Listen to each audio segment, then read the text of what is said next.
And welcome to our LinkedIn Live event. I'm your host, Madalina Andrei, and I'm very happy to be speaking with you today. This is our 36th live event from Expat.NEXUS series, a series which has as main goal to become a place where we can share best practices in our industry, learn from each other, and most importantly, grow together. This event is dedicated to the amazing stories of expatriates, and we'll be covering some of the most poignant pain points that expats face during relocation processes, as well as shining a light on what went great, right? The good practices that ease their transition to a different country and the lessons they learned along the way. We will look at how HR or global mobility departments and professionals, as well as local providers, supported them during their journey. And we'll hear from expat voices firsthand about what was really amazing and what would have helped them settle in faster and smoother, therefore ensuring a better employee, well, in our case, assignee experience. We'll have some fantastic questions and answers today, thanks to the valuable insights from our fantastic expat panel right here. Before giving the floor to my guests, I would like to thank all of you for joining us and for watching this event. Please feel free to drop your comments or address any questions live. We'll do our best to cover them as best as possible.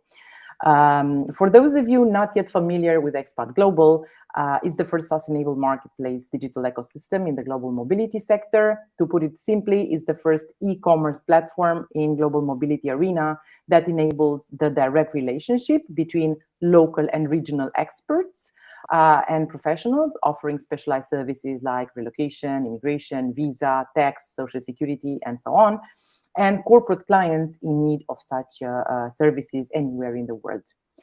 Well, thank you very much. Thanks again for joining us. I would kindly ask my guest speakers now to introduce themselves.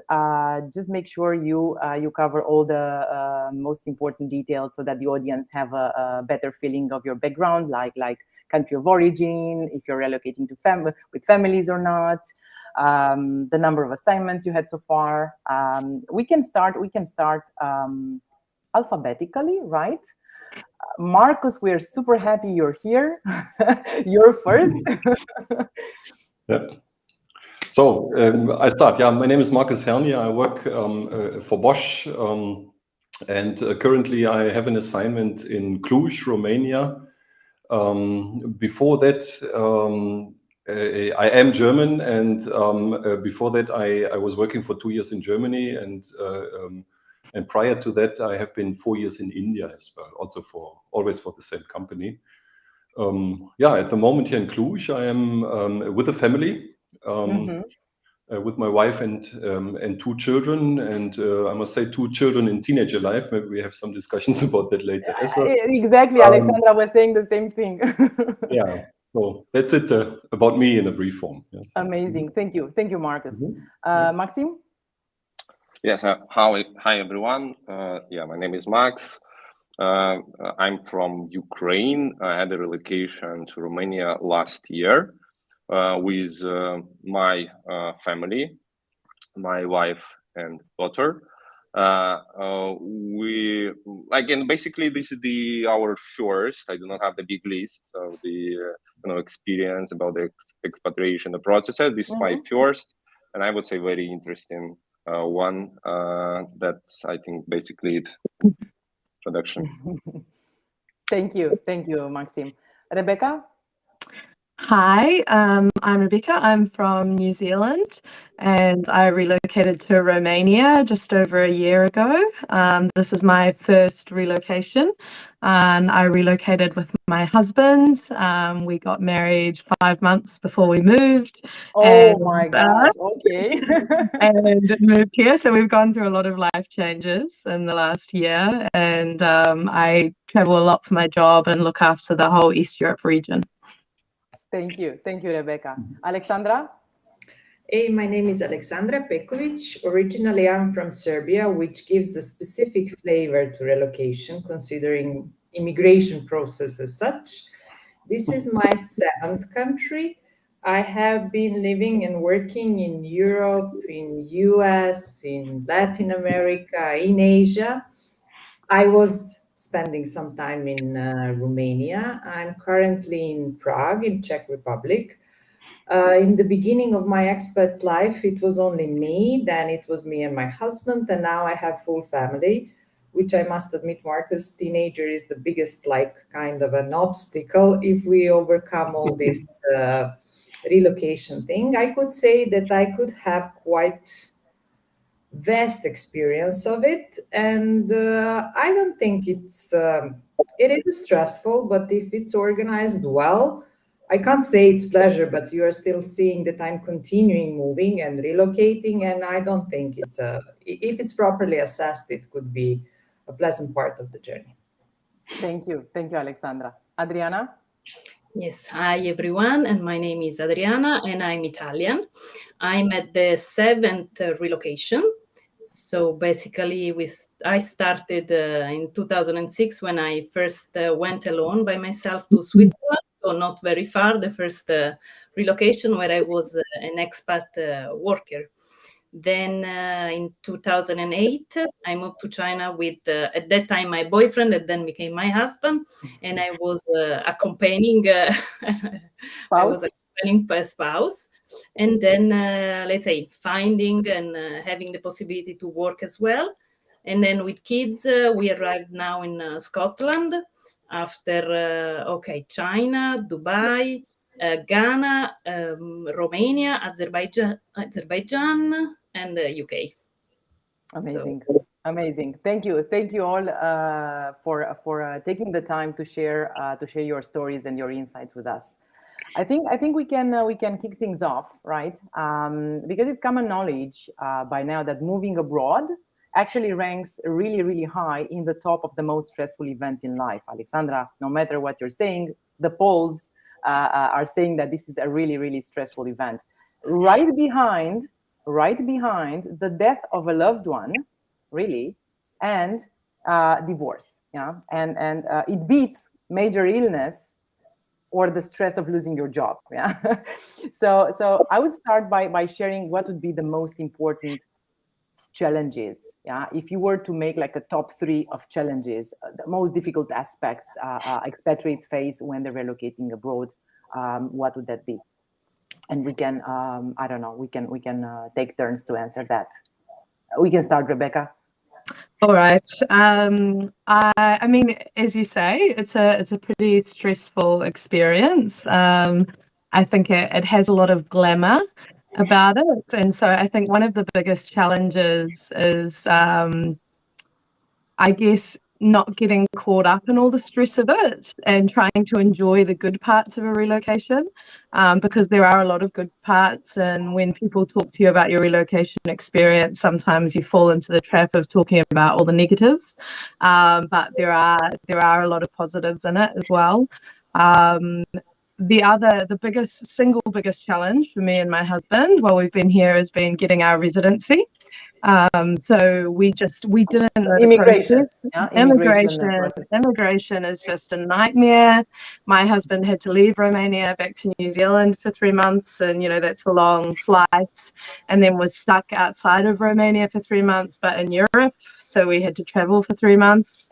And it all came down to the fact that we didn't pick a good consultant to start with. So we started with, someone who wasn't answering our emails, who wasn't communicating, who wasn't telling us what was happening, and the wrong visa got applied for, the wrong permits, and we finally found someone to work with that was really great, and now everything's going very smoothly. But that's the single biggest challenge is just making sure that you can actually stay in the country. So the legal compliance might be one of the major challenges that you're facing when you're relocating. Yeah, absolutely, and knowing what the rules are as well, because so many people were presenting different rules and things for travel around Europe for us, and people forget as well that just because you're relocating to one country doesn't mean that you meet all of the requirements for surrounding countries. And I look after the whole of Eastern Europe, and found out that I was having immigration issues and entry issues wherever I went because my immigration status wasn't what it should have been. Yeah. Yeah. Thank you very much for that. Adriana? Well, thinking about immigration, I have to say that having an Italian passport helps a lot, because wherever, let's say, most of the country we have been, it has been pretty easy. We had few issues in Azerbaijan to get the visa to be there, and at that time, well, we always have a relocation support from the company, so this helps a lot. Of course, I imagine people not having relocation support from the companies, with the language barriers and all the difficulties that you have in a new country, it would be really, really like hard. But what would be like a major challenge? Yeah, a major challenge. Whenever you're moving, you're changing countries and you're moving, what would be something let's say, that is... yeah, I would say that it's important to do a basic distinction, because if you travel and relocate alone or with an adult partner, you have several difficulties. But when you travel and you relocate with family, with kids, then it's become really, really, really challenging. So if I have to think to our first relocation, where we were just me and him, adults, of course, the immigration things and finding a new house, a good balance between the working life and the life of the country where you are, because it's not always obvious that it's an easy city. For example, when we were in Beijing, you are surrounded by millions of people, and so everything in the daily life become really, really, really tough. So Yeah. for the rest, the thing that is now, let's say, in the last 3-4 years, our biggest challenge are the kids. When you have to change country, you have to find a good school, but also you know that they will face their own emotional stress, because new friends, new teachers, new sport teams. So the well-being of your kids. Yes, let's say for us now, the biggest challenge when we ask to relocate somewhere is the kids, because after 7 countries, I mean, yeah. So this is what we recently really focus on, and then all the other aspect, immigration. As I said, in Azerbaijan, it was hard for us to get permanent visa, so we had to travel every 3 months out, go somewhere near out of the Azerbaijan, come back, change the visa, waiting for the residential permit, no coming, go out again, then a lot of contingencies at the same time. Thank you very much. Any other challenges, Alexandra? Except immigration and kids, it would be too much. Well, true to be told, the same, actually similar as Rebecca. As I stated, my passport is quite exotic in terms of immigration rules. So sometimes this is the biggest challenge that even overlaps others.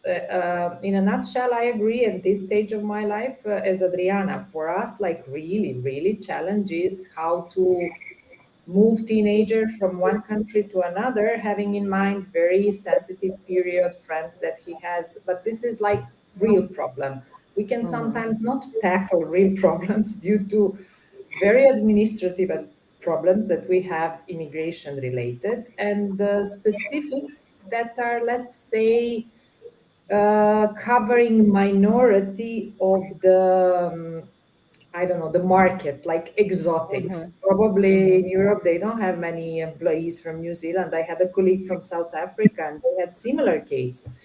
And then I was in the similar situation as Rebecca. I needed to leave one country for a couple of months. I was able to work from home, but my son needed to leave the school.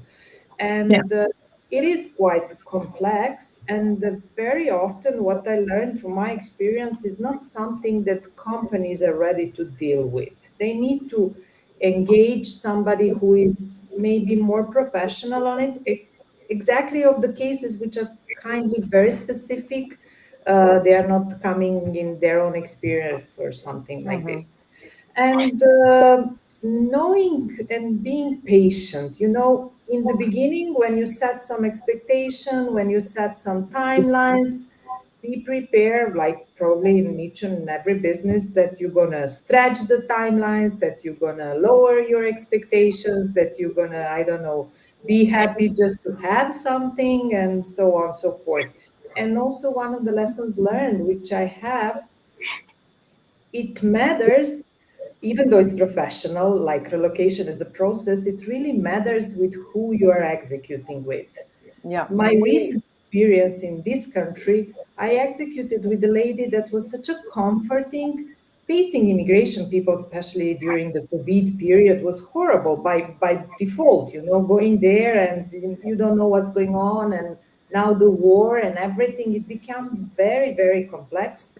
So it's also about the trust, as you said, people not replying to emails. You feel like you are in the cloud. You don't know what's going on. Are you able to do or not to do? Lost. Very often families are separated. And this is something which I faced during the COVID and during these relocation couple of times, and this is very stressful. You don't know when you're going to see next time either your spouse or your kids. It is stressful. Probably I'm settled down now, and this is why I reflect it's a pleasure because it's over. You know, I just came, so I don't plan any relocation within the 3 years. But yeah, there are a lot of flavors that are stressful. Thank you, Immigration Alexandra. first, and then you know, if The you kids. overcome that, then family. Super. Markus, I'm sure you have a passport and you can't complain about your passport. No, not at the moment here in Romania, because Romania is in Europe and I have a German passport, so a European passport. That's not the issue. But in fact, I was listening very carefully to what Rebecca said. It's because my wife has a South African passport and so a non-European passport. Although she lived 20 years in Europe, in Germany on a Schengen visa, it's not so easy for her to get a residence visa here. So I think immigration is one. Yeah, so the immigration challenges can be very individual ones, definitely, from person to person, from country to country, depending on where you go. But on the other side, I think to put it more on a general level, your question is when you move from your own country, or at least from the country where you stayed before a while, you're moving out of your comfort zone if you go into another country. You have to settle again, and all that, all what involves your direct life, of course, can become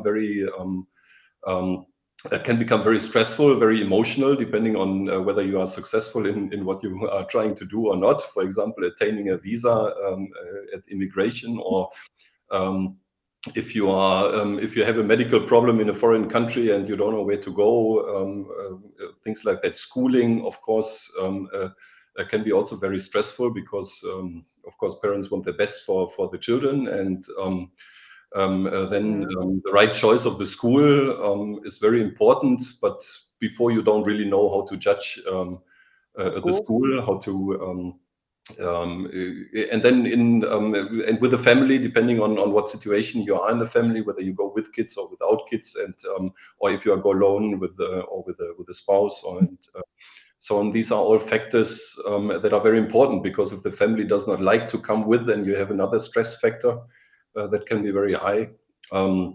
When your kids are young, normally you have them under control, so you can influence them in a way that they want to come with. When they are growing older, get their own mind. And that's why I mentioned teenager before, because when they don't really want to join, when you have to take them out of their friendship circle and move into another country.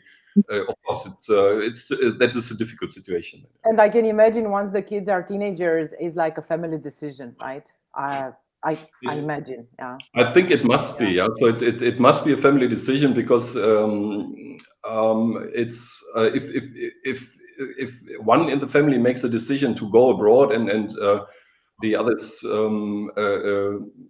regret it, then I promise you later you will regret it as well, yeah, because your family life will suffer. Yeah, so, and that is also, of course, a potential stress factor in that country. Correct. Thank you. Thank you, Markus. Max, I think we covered all the challenges, or? I think that's what I wanted to say to be the last, I just, can, from my experience, just to give the context, right? It was my first process overall, yeah, and from Ukraine to Romania, right after the COVID stop, let's say, or there were some kind of the changes just to mention, and before the war starts. So this is what I wanted to yeah. So we relocated in the middle. Before. Yeah, we did it before, but the process that took a bit longer, let's say, like overlap with all of the things, right? So we remember that period of time when we landed, and some of it, not only me, but some of my friends, and that also came to this country, supposed to be on the quarantine, for example, and then the law changed in the middle. So now you can go outside. So there were a lot of, the challenges because of the dynamic environment. So we were constantly getting the changes almost every day at that period of time. So that, I would say, for us was, from one side, it was challengeable. From another side, we learned a lot from that experience. So I believe after this, relocation process, we can be much, much smarter and ask the right question at the right time, and to be more prepared because of, what the things that happen. Also, I mean, if we'll put, on the higher level, without the, the context and thing, I think it's very important. And this is, I believe, one of the challenge for me and for my family. It's to rebuild all of the connection to cover your routines, daily, day-to-day stuff in new place. So it's time consuming, and usually you have to have like 2 days in one day, right? You need to be focused on your work, and you be efficient, and cover the thing. At the same time, you need to cover the other stuff that's happening, and you cannot predict everything that happening, right? So you are getting again a lot of the surprises. You need to be very efficient to deal with them very quickly. And another thing that I wanted to say was challenge for us, and I believe it because we had like first relocation process. It's the mistake that everybody is doing, the comparison. I mean, you always compare with what you had, right? You are trying to you are facing with new process. The grass was always greener in the other country. Yeah, yeah, exactly. I mean, really, we could fix it like this. Now you need to wait 6 months. Why? So you're always raising this kind of everything around you, lead you to raise this kind of question, and you have to deal with, with the emotional part, with the negative part. I mean, you need to think how it's better to manage this stuff. So it was one of the important, I would say, from that list, if we're speaking about top 3. Amazing. Yeah. Thank you all very much. I remember what Rebecca was mentioning a bit earlier about the fact that one of the most shocking things that happened during the relocation was how the partner felt, right? Because the thing is that when you're relocating with your family, right, even if you're in the same country, in the same place, your experiences are completely different. Yeah. I remember now an intercultural coach and one of our partners on the marketplace, Sunday Schneider-Bean, who mentioned in another live event, and I'm quoting, that one partner goes to work in an environment which is usually like smelling and looking exactly like home, right? The organization, right? The building, the office. That is everywhere. Yeah, Bosch is Bosch everywhere, and so on and so forth, right? All the companies have the same type of buildings and offices. But the other partners is actually going to the local markets. Yeah, so the basic experiences are totally different. So how would you say the things are for your partners if they are not working expatriates? That's the idea. Yeah, Rebecca? I mean, my partner, he's not working, so you told me that you have like a bullet list of challenges. I know. I talked to him about what the challenges were today, and he had a very big list. I mean, I think it is very different. It's probably fortunate that I work from home a lot, because if I was going to the office every day, it means that for a long time he would have just been alone every day, because he's also a very introverted person, very different to myself. So actually, in order for him to make social connections, I kind of need to be there, which is hard because, you know, like Max was saying, when you relocate, you have to have 2 days in one, because you have a big job. You know, your job just got 10 times bigger because you're in a new environment, you've got new challenges, you're learning everything again. But then you have to have some sort of personal life, and you have to totally build that from the bottom as well. I mean, my husband, his biggest challenges have been his nature, because he's introverted. He doesn't like people. You can't change that, right? I don't think you can change that. No, you can't change that. But, you know, I took it for granted and thought, well, you know, he's introverted, so he'll be happy at home on his own a lot. But after a while, I realized that that's not, you know, that's not sustainable. And so we started having to dedicate time to building social connections, mostly so that he had them when I was away on a work trip, or, you know, or he wanted to do something during the day. It's hard being the female working and the male at home as well. There's definitely a lot less males who are the stay-at-home partner. There are way more than they used to be 5 years ago or 10 years ago. Yeah, but it's that's been a challenge, because all of the male friends he makes are working as well. So, you know, there's still that time that he's on his own. But I think as well, you know, the language, we both tackled that very differently. I'm around Romanians all the time in Romania, and for my job, I have to hear people speaking Romanian and learn language faster. And I was saying to him, why aren't you learning faster? Why aren't you learning faster? We're doing the same classes. But I, you know, forget that he doesn't get to practice every day. So, you know, he hasn't learnt the language. So still, every time he leaves the house, he has no idea what's going on. But I'm more comfortable because I do hear it and, you know, and speak a little bit. It's easier. Yeah. And then, I mean, the immigration thing for him was very challenging and very hard. I think I was really lucky that I had a husband like him, because he is a very easygoing, relaxed, and introverted, good-natured person. So, you know, if that situation stressed him out and stressed me out, it would have stressed our relationship. Yeah. But because he was able to be calm and I was able to be stressed, it was a good balance. So I mean, knowing that the partners that you're sending, because you're sending two people, not one person, when you're sending a couple, have the right dynamic is really important. And it's a really hard thing for a company to assess, because they don't employ your partner, but they kind of do when they send you both abroad. So yeah, that's been the biggest for my husband. Thank you, Rebecca. What about your wife, Markus? Yeah, I'm actually in a lucky situation. It's the opposite of what Rebecca told. Now it's actually my wife is a very lively person, so she loves to explore also new things, and so it's and as we said before, we have to involve the family before going abroad, and so when they are positive, it works, and in that case is again here the case. So my wife is visiting language classes here, for example, more than I do. I'm very lazy when it comes to that. And then she's interested in everything new here in that city. But did she experience any special challenges which were different from you as a working person, as a working expatriate? Yeah, of course, yeah, but that's daily life for her. You see, it's because we have been abroad before. That was a challenge for her as a South African being and living in Germany was actually also being abroad.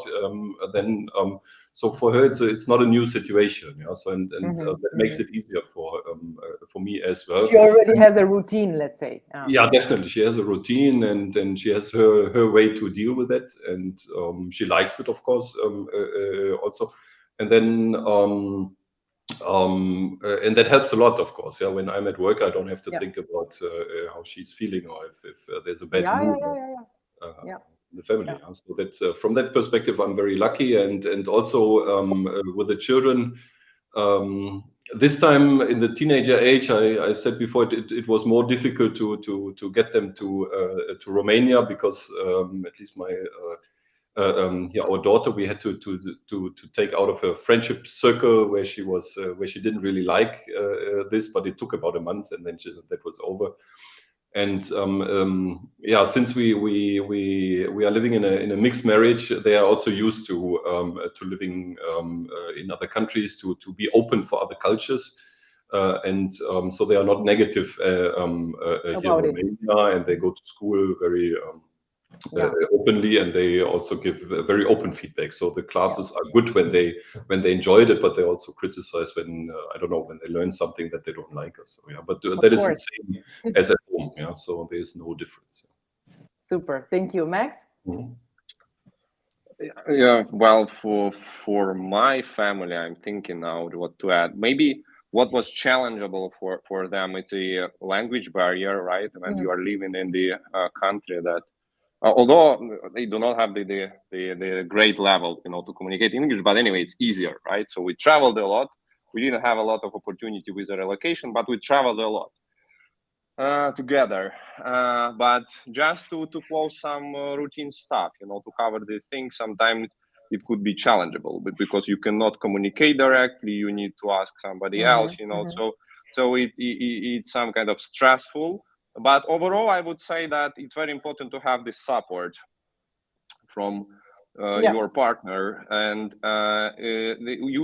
both of you should have the motivation while you are doing. Otherwise, it will be very hard to to sell, and no matter what will happen, definitely there will be something that will be complicated in the process. If both of you have the motivation, so then the social part come, the other thing comes. So for us, overall, for them, for us as a family, and for them, maybe it was a bit complicated in the beginning, but after a few months being here and having the opportunity to travel, like they are good. So that's overall, like language barrier, that I would say. That's the most important one. Yes. Yeah. Thank you. I'm thinking that this entire process, right, which is actually a life-changing process, is usually made easier with the right support actions that you receive. The first support offered comes obviously from the employer who initiated the assignment, because that would be the first case. So this leads me to my next point. What kind of corporate support would an expatriate need to have a successful transition and a successful relocation that would lead to a nice and great employee assignee experience? If we were like to make a package that HR departments or global mobility departments would have in place, what would that support include? Alexandra? Full package? From A to Z. Full means like business package as such, then family package as such, then insurance package as such, then schooling package as such, then family as a whole within the process, then appropriate support from the beginning till the end, not from the same type of people and teams. Like with one person you're going to negotiate I don't know, your terms and conditions. With another one they will pick up on your legal things. I don't know, third one will take care about schooling and moving things. Fourth one will, I don't know, brief you on your medical insurance. Fifth one will collect all the papers and define all the steps quite in advance, having in mind these a little bit complicated circumstances which are now, and then dedicated who will do what. And I will reflect a little bit on your previous question. It's a huge amount of work, and very often I was in situation being a worker and being a non-worker. non-worker pickups many things, like how to enroll the kids into school, which medical insurance to, all these kind of what you think are supporting, but they're actually quite important, and sometimes they decide quality of life in the environment where you're moving at. And in a nutshell, they are not part of your corporate offer. This is something that you need to negotiate separately, extra. Yeah, or you have certain budget and you need to manage. But despite the fact that they are essential.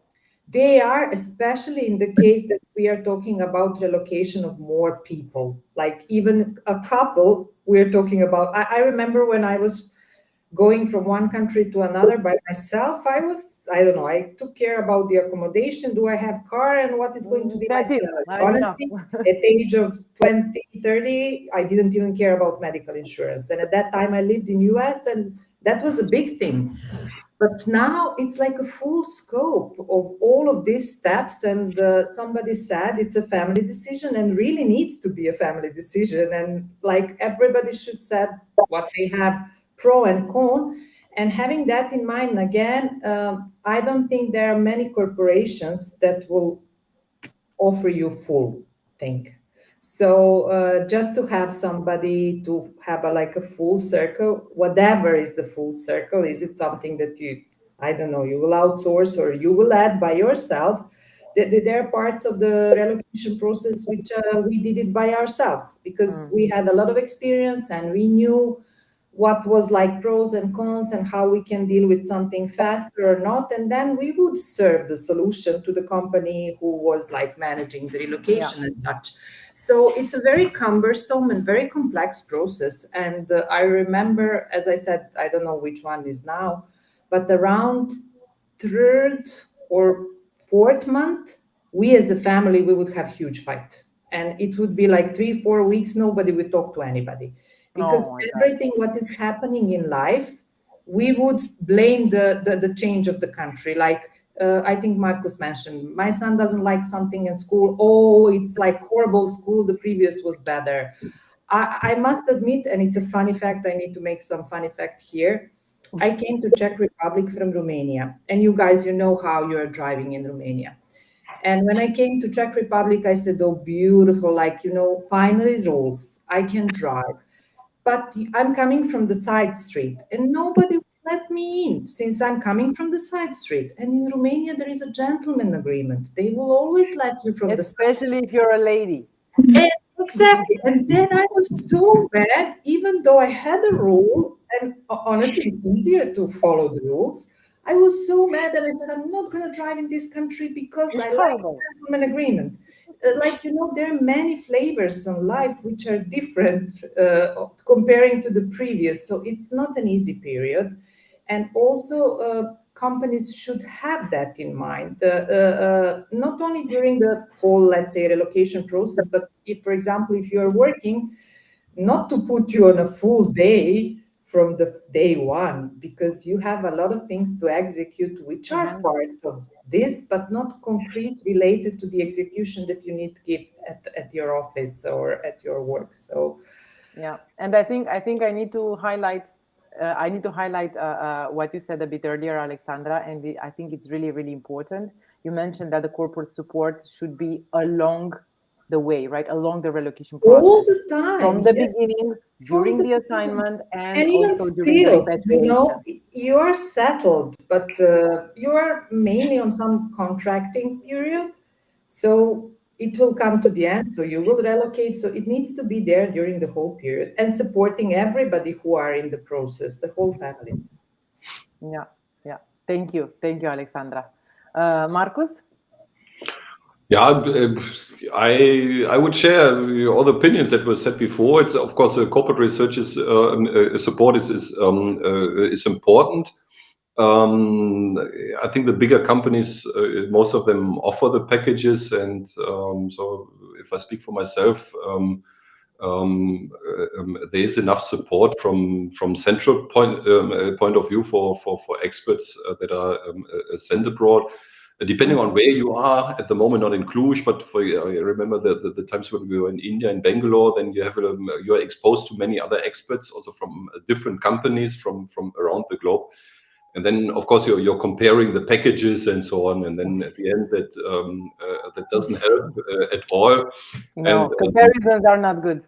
Never. So if it comes to these packages, yeah, I think of course it's important to get that support that you need. For example, it was mentioned before by Alexandra before, like schooling packages and medical packages and everything she named there. Of course, it's a must, yeah, because if you don't have that, then you can end up in having very high extra burdens on your side, and that can be very painful. I think what was not said so far is what I think I definitely need is someone I can trust. Yeah, so and that is. So if the counterpart at HR here in my company is someone that I can trust and I can rely on, that is extremely important. If I contact the relocation, if a relocation company is also supporting and in between, then I would like to have someone I can trust. I can, if something is to solve, let's say immigration or something else, and then I would, I would like to talk about the challenges. Maybe I would like to be informed before something is coming, and then someone that supports me through that way. Yeah. So and that is, I think, also besides the packages we are talking about, and so that is extremely important because that gives you some security and a good feeling, and that's what you need. I need to agree with Markus on that one, as I said this before. Honestly, the who you are dealing with, it's so important that you then don't have this overstress to your family or somebody else. So you really need to have somebody patient on the other side, also knowing that you don't know many of the things. For you, this is just brand new. Sometimes you don't even know the language that they are speaking. So to have this level of trust and to have some persons who are having empathy, because we could be from here to there during this process. Sometimes our behaviors are not like, I don't know, predictable as such. So like having this kind of support and yeah. I agree as well. Trust. I mean, with both your local HR provider, because you may have to be employed by someone else locally. I'm employed by a third party locally, which means I now have 2 HR people and an immigration consultant with a different company and all of these people, and I don't know how often they talk sometimes. Now that I have a point of contact with my new immigration consultant who said to me, we sat down, we had to do something the other day, and they said, I always think about every problem you're having and try to remind myself that, you're a human, you're a person, and this is not easy. So I have to, treat you like this, because sometimes I send grumpy emails late at night when something's going wrong, or I get angry or I get upset. But, that's because it's your life that's actually being affected. And so having the right person to coordinate this, because there's been periods where I've had to cut back on what I'm doing at work, which is what I'm here for, just to handle my immigration issues, to handle, other personal issues that I maybe shouldn't have had to deal with if I had the right support locally from the start. So vetting, the one thing the company can do is really, really well vet the companies that they're asking you to work with locally.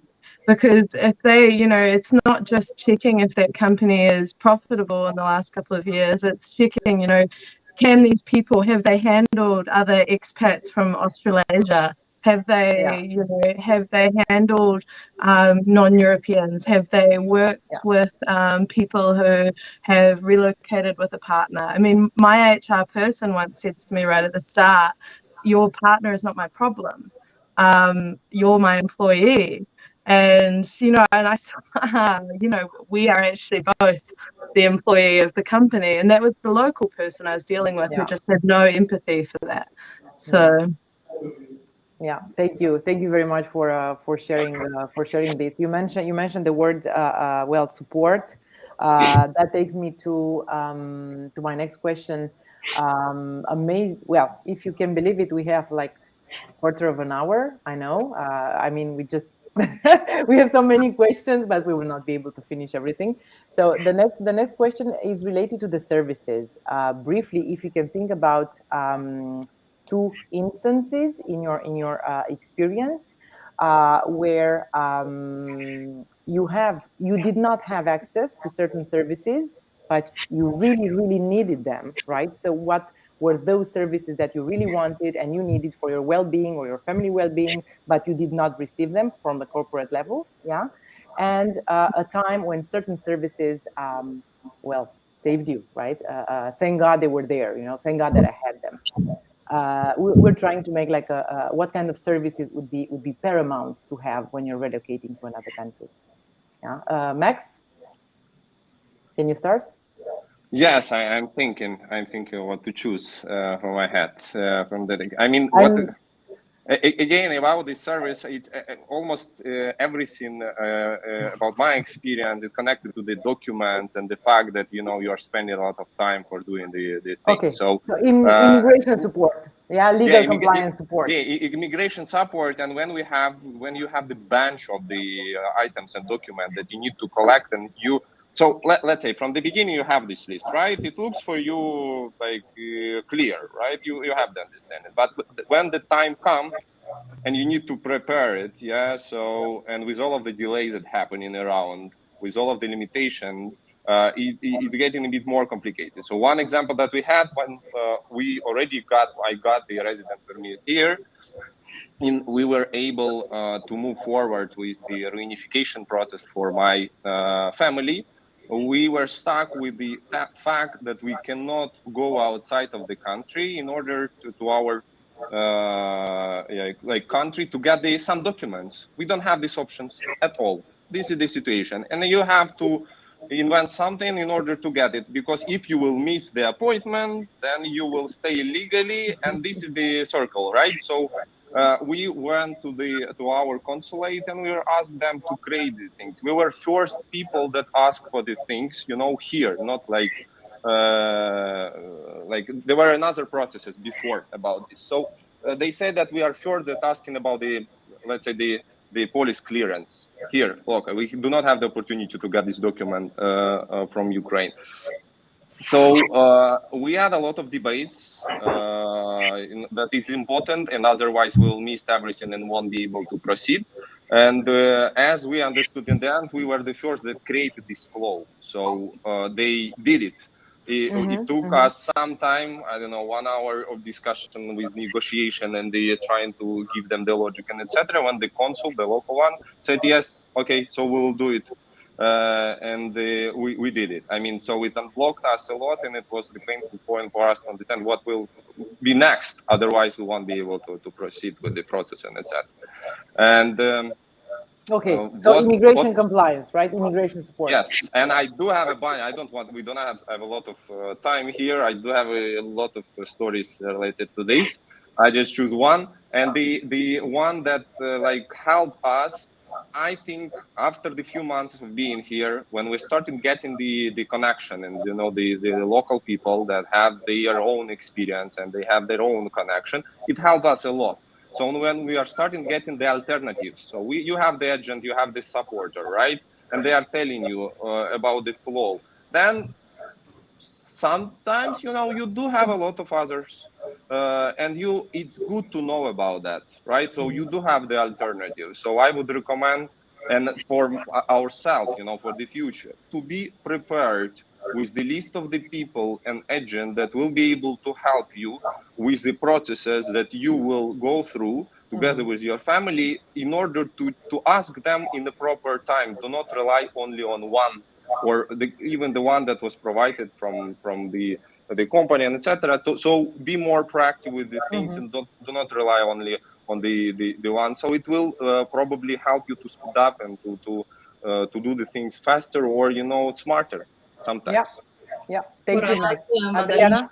Yeah, if I can say, well, first, before I forget, I would invite Alexandra to come and drive in Scotland, where you cannot even overtake a cyclist.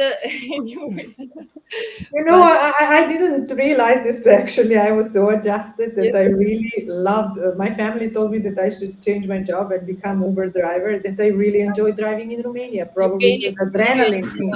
Everywhere. No, for us, let's say if I have to stick to a service, it would be to find a house. So that sometimes can be really, really, really difficult. So, so housing support. Yes, let's say have a short list of really good options. Let's say we have, as I said, we are at the 7th relocation. So now I know exactly what my family need, where do I want to live, what are the standards. So let's say coming with a service that offer you the things that are available on the market, really on the market, because sometimes you have a lot of options online, and then the real one are 2 or 3.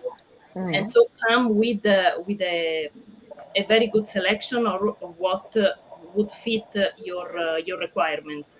Otherwise, like you spend months, and as we did, we spend in Romania and in Africa also service apartment where you can stay in weeks, and you never know when it's gonna be time to have a home. You can say to your kids, okay, you will have your bed. So Thank you. This would be, yes, to housing. It really can change your experience at the very first moment. Yeah, from the start.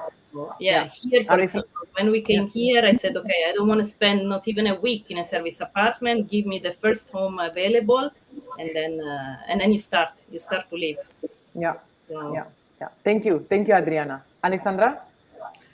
The biggest challenge is the same as Max, but again, nature of our passport. So I will not elaborate on this, but I will share with you what you have said, savor. Currently, I have persons who have my power of attorney to execute on any documents whatsoever, I think in 4 countries. And I would give that advice to everybody. Honestly, it kind of really saved me to stay in touch with the previous company with who you have worked on relocation, and also being in touch with the future one. Like one of the things what we do as a family, we never move together at the same time. Never ever. So we kind of move within the period of 6 months. And then first person will do this, find the apartment, settle, and then we will come 2-3 times to see, then we would sleep there, that kind of things. And the second one, who is still in the other country, will still have live connections there. I don't know, do we do that as a backup? Maybe this is subconsciously, but it really worked, and it helped us. When you mentioned this police, I needed, for example, when I came to Czech Republic, and I'm working currently in one very, security strict company, and I needed criminal records from all the countries with who I have been working with and living in the last couple of years, which is science fiction. Oh, Jesus Christ. And I was like, we are talking about US company. I've been working there, so I know that they have strict rules. And I was like, how the heck I'm going to travel now and obtain this?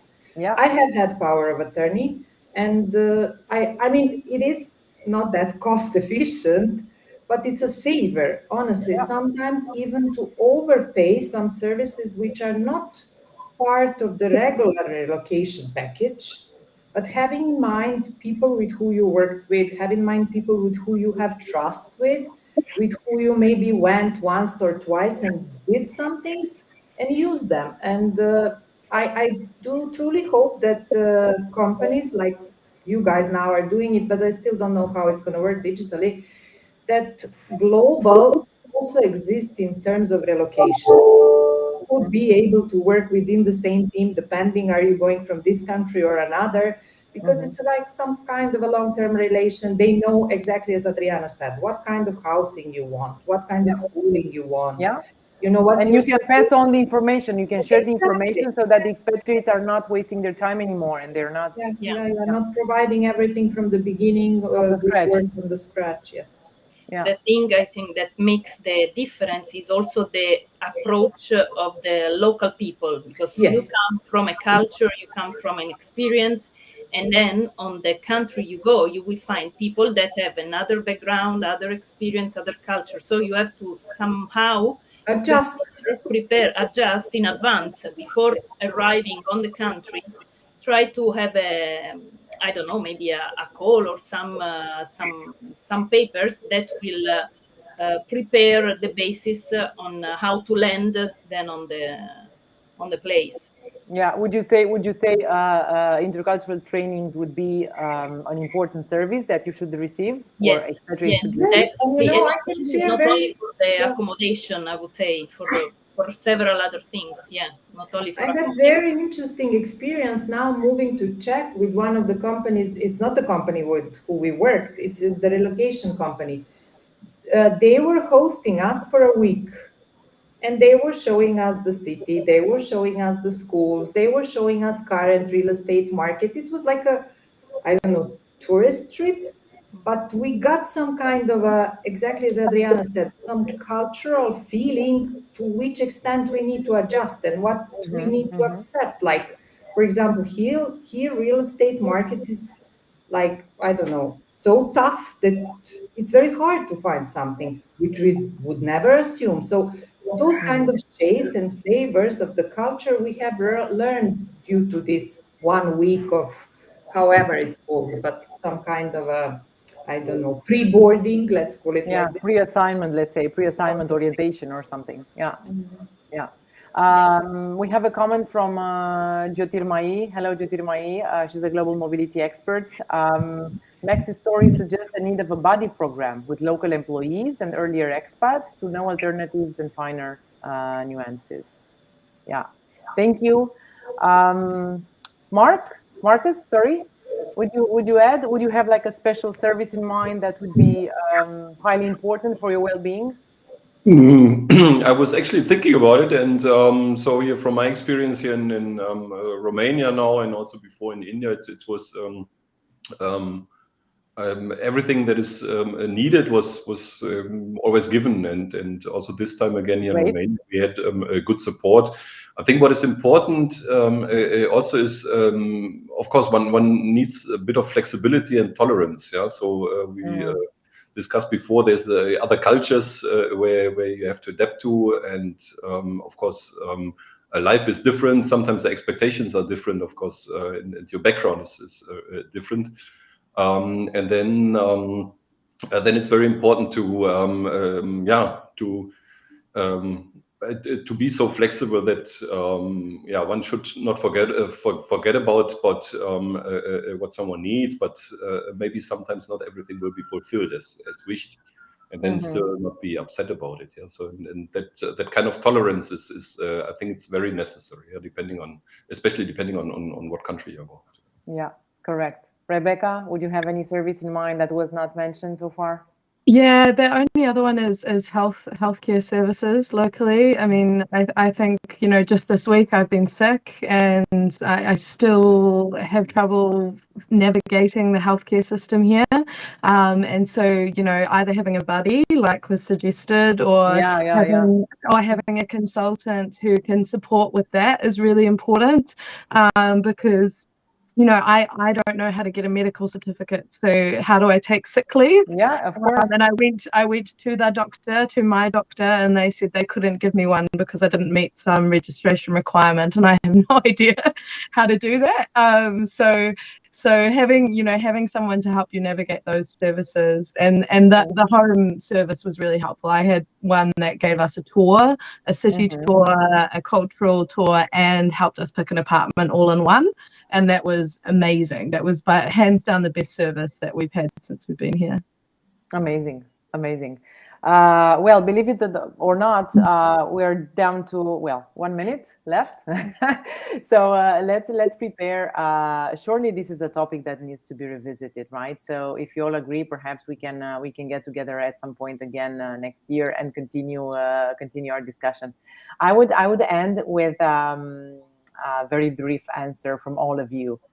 Because our session is called Things I Wished I Had Known Before Relocating Abroad, right? So what would be that thing that you wished you had known before relocating abroad? Adriana? Oh, well, you always leave the country where you are with many expectations, but to be honest, for me, the thing that I would really like to know is how long exactly you're staying in one place. This is like the only thing. The rest, it's always fun and, let's say, interesting to find out the things that happen in the new place. So the timing would be the best, but Yeah. no, Alexandra? of course. Things like, for example, you did it now, experience. I would like to know this sharing experience. I'm a member of expats everywhere where I go, but it's not always shared there, especially not this type of practical, tangible things. Let's call it like this. So community, global sharing of experiences. We can't influence many of the things related to the process as such, but it's good to have good insight and then make wise decision. By the way, I was in the same situation as Rebecca. 2 years, I figured out that I need GP to provide me sick leave for my son. And it was a cumbersome thing in Romania to do it. Yeah. Thank you, Alexandra. Rebecca?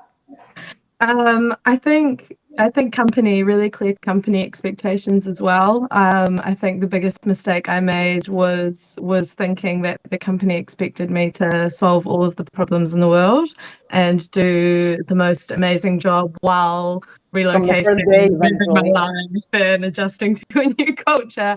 So I did too much, and I think it's really, I wish that.